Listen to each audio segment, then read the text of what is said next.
퇴사 후 집수리 창업, 많은 돈을 벌어보겠다고 호기롭게 시작했고 어느새 1년차가 되었습니다. 정신없이 수리하고 있는데 고객님이 여쭤보시더라고요. 회사 다니셨었죠? 다시 회사 가고 싶으세요? 그때 벌써 1년이 되었구나 싶었습니다. 그런데요, 솔직히 말씀드리면 만족하냐 마냐 그런 생각을 할 겨를도 없었습니다. 만족은커녕 일단 하루하루 생존이 정말 너무 급했거든요. 그래도 답을 말씀드리면 후회하진 않아요. 그런데 너무너무 무섭습니다. 앞으로 제가 말씀드릴 이야기는 개인적인 의견으로 참고해서 들으셨으면 좋겠어요.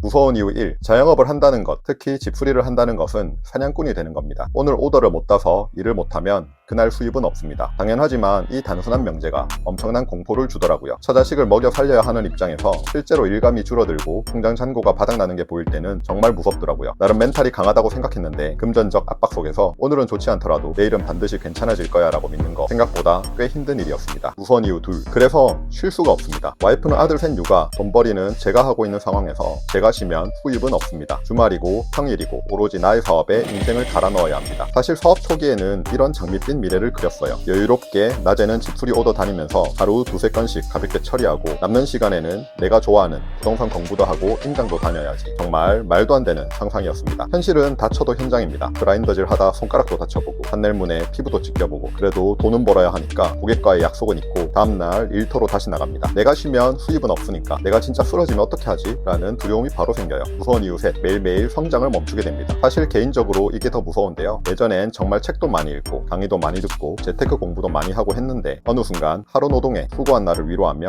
미로주 마시고 잠들고 출근 이 생활을 반복하고 있더라고요. 그걸 깨닫는 순간 너무너무 무서웠습니다. 이렇게 현상만 유지하고 있다가 1년 뒤, 2년 뒤 시간이 흐르면 도태되는 건 너무 시간 문제란 생각이 들었거든요. 무서운 이유 넷. 그래서 이걸 언제까지 이렇게 살아야 돼? 라는 생각이 들어요. 사실 저는 제가 하는 게 사업이 아니라 자영업이라고 생각해요. 제가 생각하는 사업과 자영업의 차이는 시스템의 유무입니다. 사업은 내가 없어도 돈이 벌리는 시스템을 가지고 있지만 자영업은 내가 쉬면 수입이 0이 됩니다. 즉 나의 시간을 태워서 돈을 버는 게 자영업인 거죠. 그런데 정말 나의 시간을 태워가며 일은 하는데 상황은 변하는 게 없는 것 같고 하루하루 생존에 급급한 삶을 살다 보니 어느 순간 마음속에서 뭔가 끊어지는 느낌이 듭니다. 와, 이렇게 못 살겠다. 다 때려치고 싶다 라는 생각이 올라옵니다. 멘탈이 강하다 생각했던 제가 그런 생각이 올라오니까 무섭더라고요.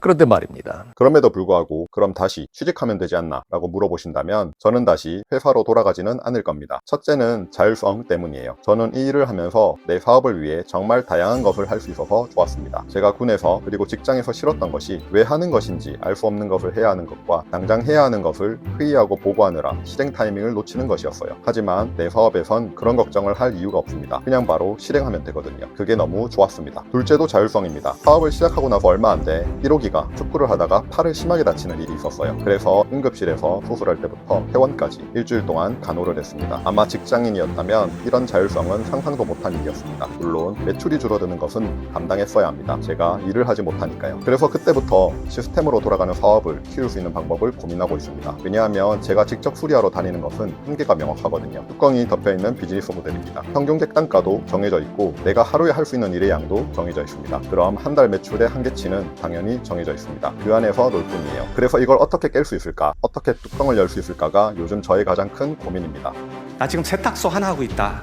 어떻게 기업가가 될 수 있을까? 내 노동력으로 지금 일하고 있으면 기업가 평생 못하죠. 아무리 작은 회사를 갖고 있더라도 내가 기업인이 되겠다고 마음먹으면 여러분의 회사의 모습은 수년 후에 바뀌어져요.